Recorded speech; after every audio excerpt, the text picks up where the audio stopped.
फातिमा की रानी माँ, प्रभु यीशु की माँ, आसरा तू ही है माँ।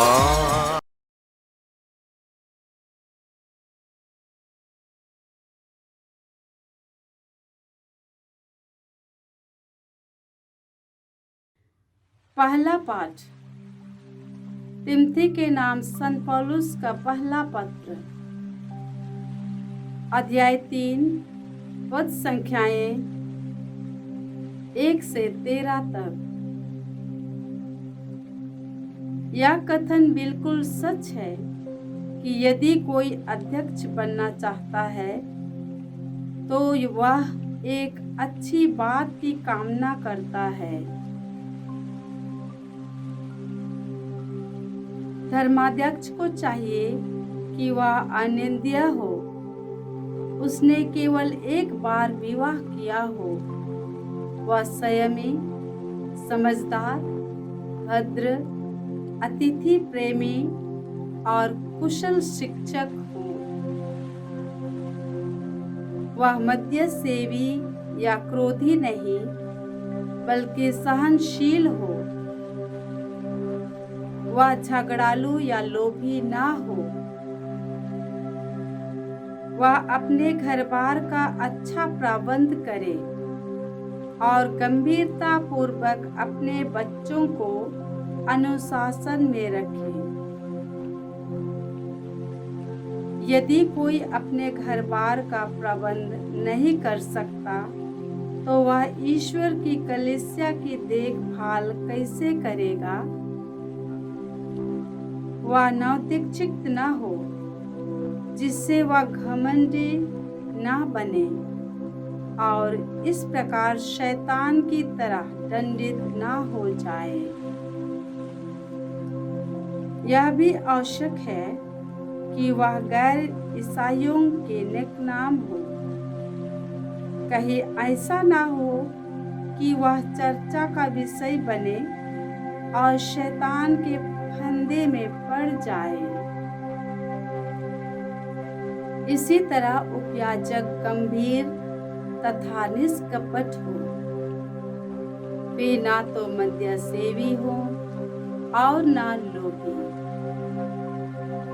वे निर्मल अंतःकरण से विश्वास के प्रति ईमानदार रहे।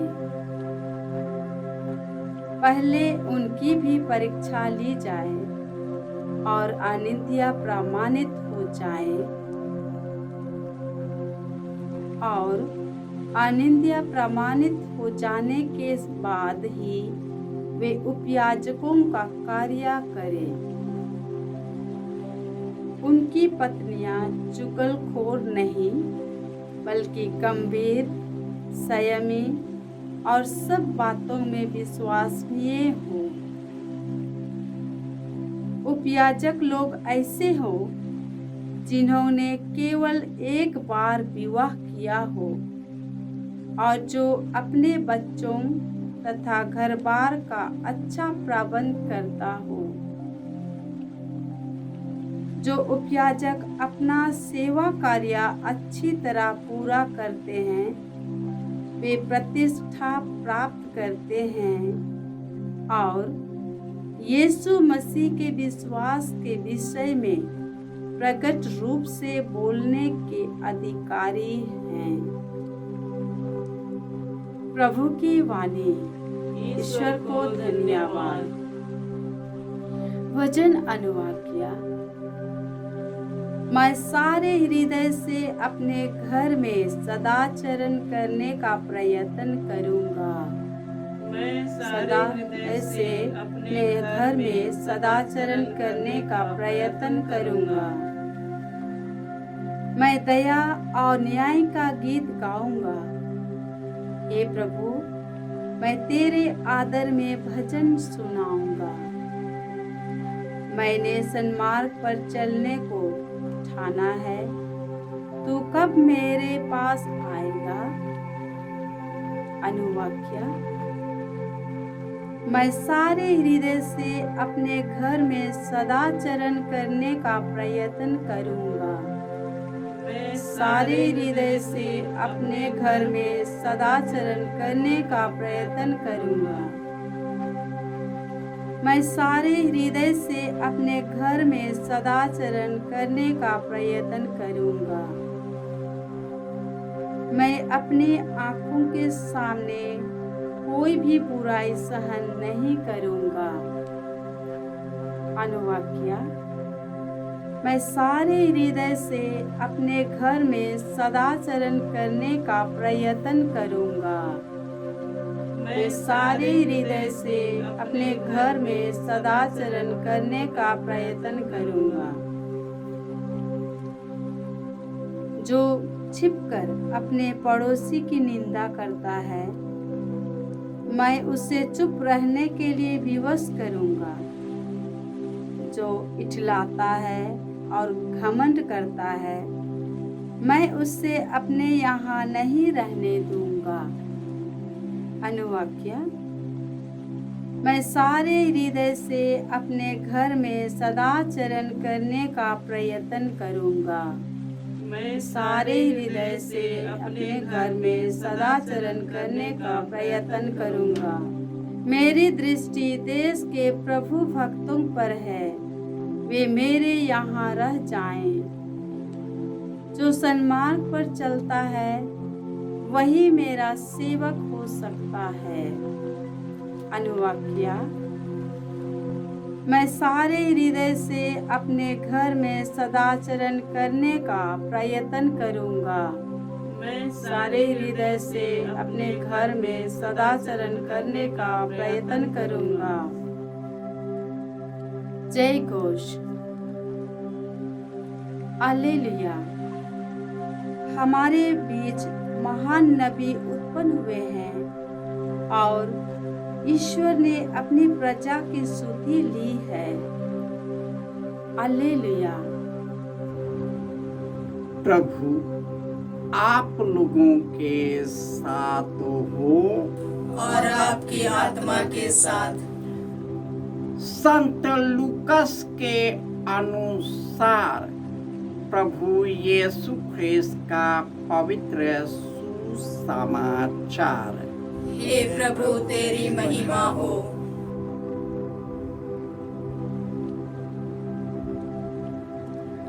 अध्याय 7 पद संख्याएं 11 से 17। यीशु नाइन नगर गए। उनके साथ उनके शिष्य और एक विशाल जनसमूह भी चल रहा था। जब वह नगर के फाटक के निकट पहुंचे तो लोग एक मुर्दे को बाहर ले जा रहे थे। वह अपनी माता का इकलौता बेटा था और वह विधवा थी। नगर के बहुत से लोग उनके साथ थे। माँ को देखकर प्रभु को उस पर तरस आया और उन्होंने उससे कहा, मत रो। और पास आकर उन्होंने अर्थी का स्पर्श किया। इन पर ढोने वाले रुक गए।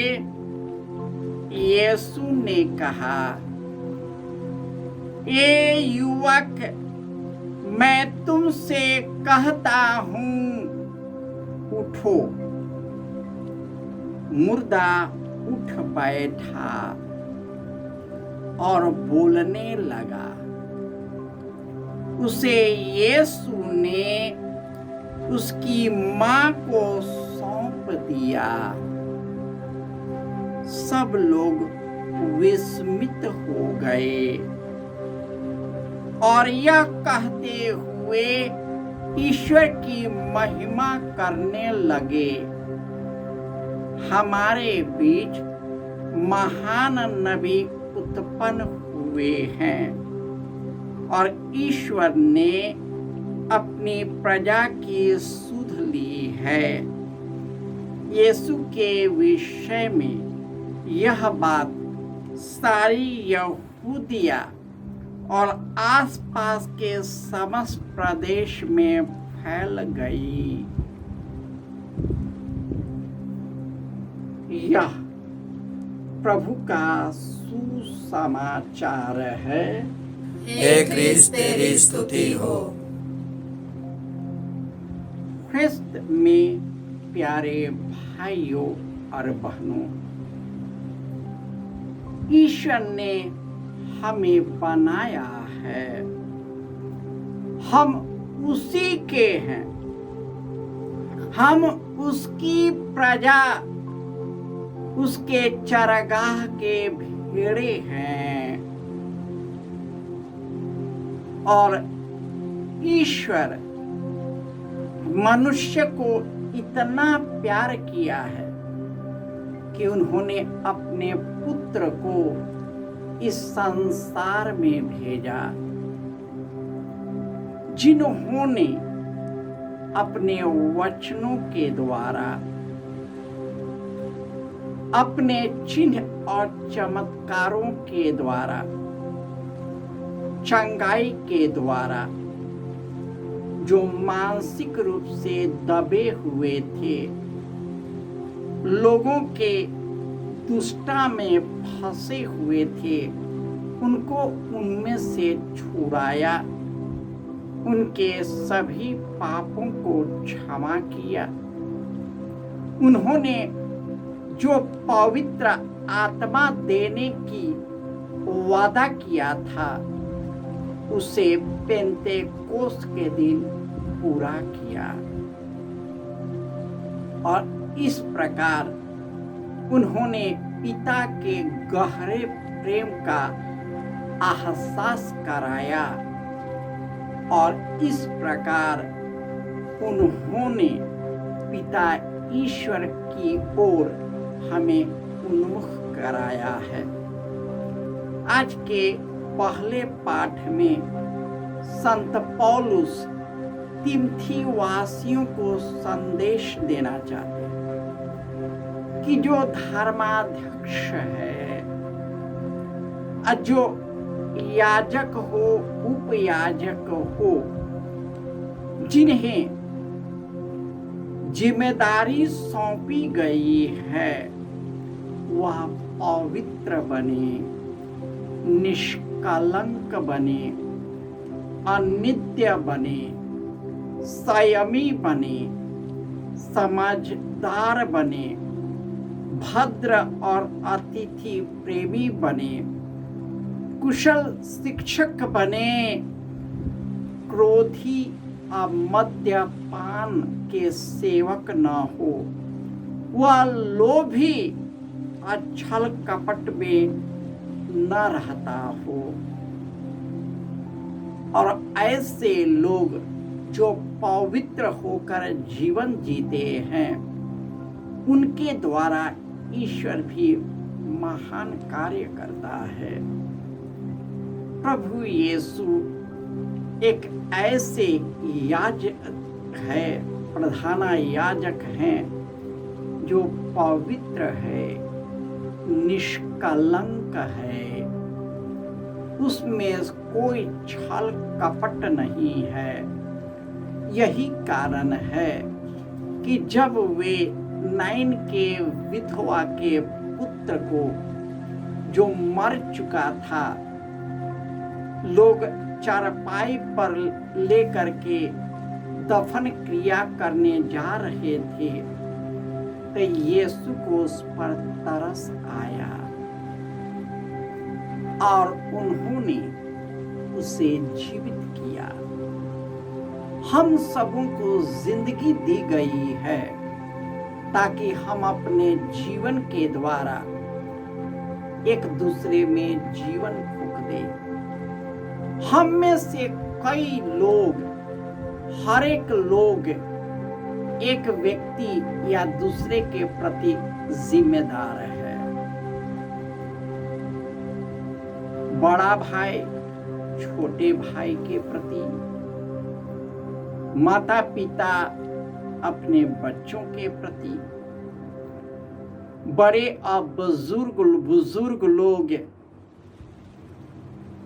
युवक और छोटे लोगों के प्रति, शासक और प्रजा अपनी जनता के लिए,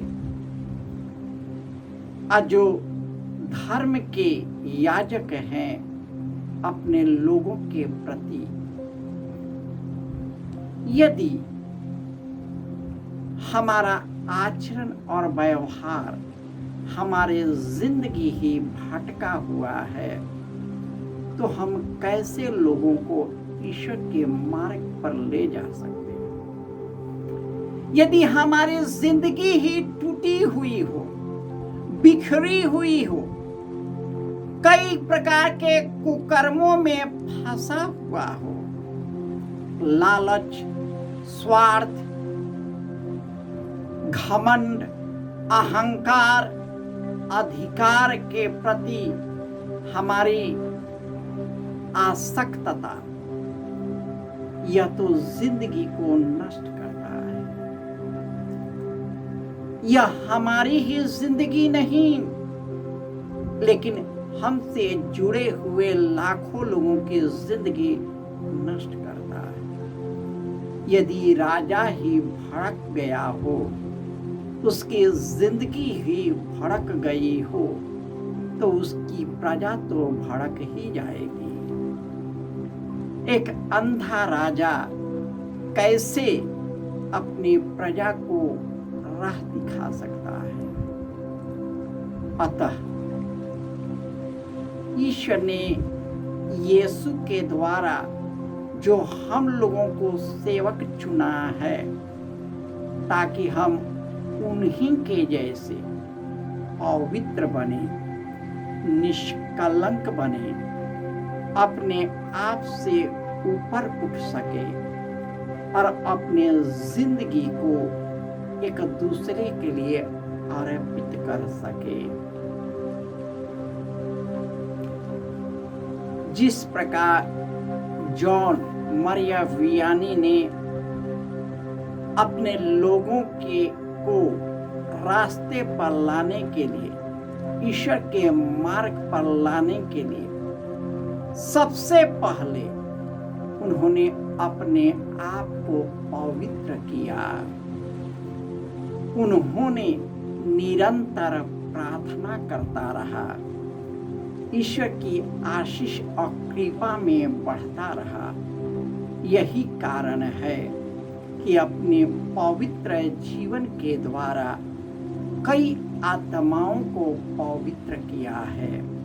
यह तभी संभव है जब हम और हमारा जीवन ईश्वर और यीशु से जुड़ जाता है, तब पवित्र आत्मा हमारे जीवन को अपने काबू में करता है और वह हमें सही मार्ग ले जाता है, क्योंकि यीशु ही वह मार्ग, सत्य और जीवन है।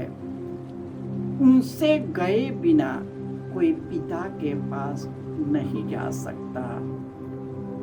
अतः हम सरल और निर्मल हृदय से ईश्वर की ओर आगे बढ़े और उसी निर्मय जीवन के द्वारा लोगों को भी पवित्र और निष्कलंक बनाए रखे। जय यीशु।